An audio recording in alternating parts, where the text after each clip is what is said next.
자주 가던 음식점을 오랜만에 가보니 다른 가게로 바뀌어 있는 경험, 다들 해보신 적 있으시죠? 이렇게 익숙한 장소가 새로운 곳으로 변하는 걸 보게 될 때가 종종 있는데요. 여기 변화의 순간을 마주한 곳이 있습니다. 작년 말 학부모 학생 찬반 투표에서 전라고등학교에 전주 에코시티 이전 신설이 확정된 건데요. 2028년 개교까지 남은 시간은 4년. 이 변화의 물결 속에서 이전 부지 활용 방안에 대해 더 폭넓은 논의가 필요하다는 의견을 낸 의원이 있습니다. 박혜숙 의원의 5분 자유 발언 들어보실까요?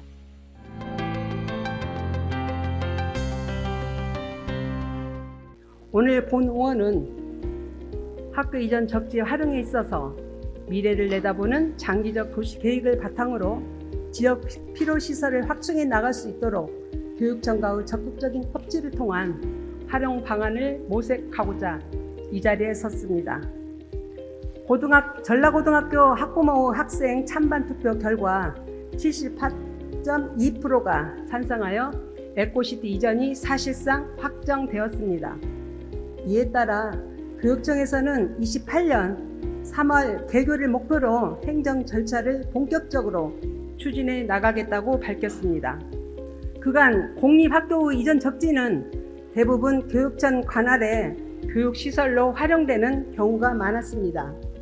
그간 우리 전북특별자치도에서 최근 10년간 이전 폐지한 14개 학교 중 2곳을 제외하면 그 활용이 교육 관련 시설에 국한되어 있으며 전주시 소재 전라중학교 적정지인 활용계획 역시 미래교육 캠퍼스로 조성한다는 방침입니다. 전북특별자치도에서 최근 10년간 이전 폐지한 학교 14개 학교를 조사한 결과 2곳을 제외하면 청소년 자치 배움터, 학생 안전 체험관 등 교육 관련 시설에 국한돼서 공공부지로서의 활용이 제한적이었습니다. 국가교육통계센터 자료에 따르면 전북특별자치도의 5년 후의 학생 수는 14만 9천여 명으로 올해 학생 인구인 17만 8천여 명에 대비해 약 16.7%가 감소될 것으로 예측하고 있습니다.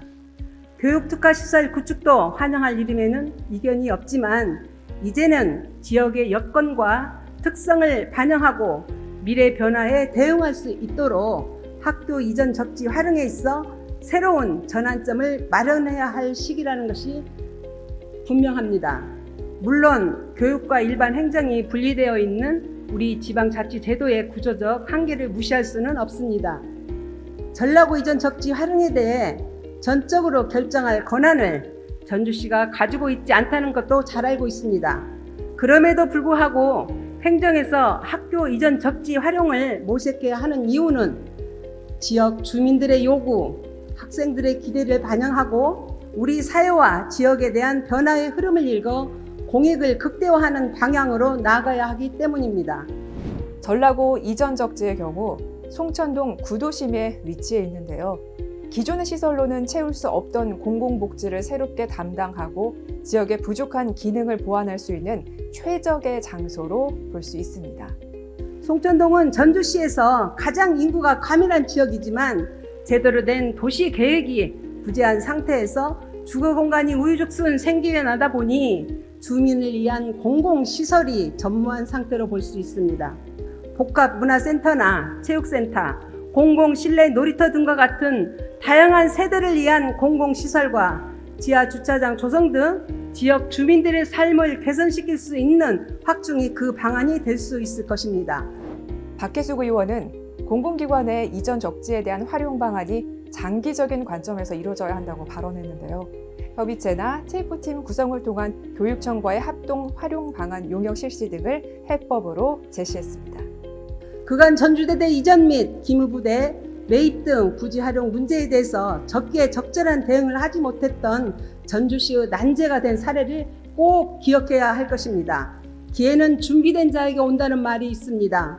전라고 이전 부지 활용에 있어서 혹여라도 개인에게 매각되는 무분별한 개발이 이어지는 일이 절대 없어야 할 것입니다. 무조건적인 교육시설로 활용을 앞세우기보다 지자체, 교육청, 학교, 지역사회가 협력하는 전주 시민을 위한 최적안을 도출해낼 수 있도록 명확한 목표를 가지고 철저히 준비해 주실 것을 거듭 당부드립니다. 박혜숙 의원의 5분 자유발언이었습니다. 전주시 의회 홈페이지를 방문하시면 5분 자유발언 전체 영상과 더 많은 의정활동 정보를 찾아보실 수 있습니다. 고맙습니다.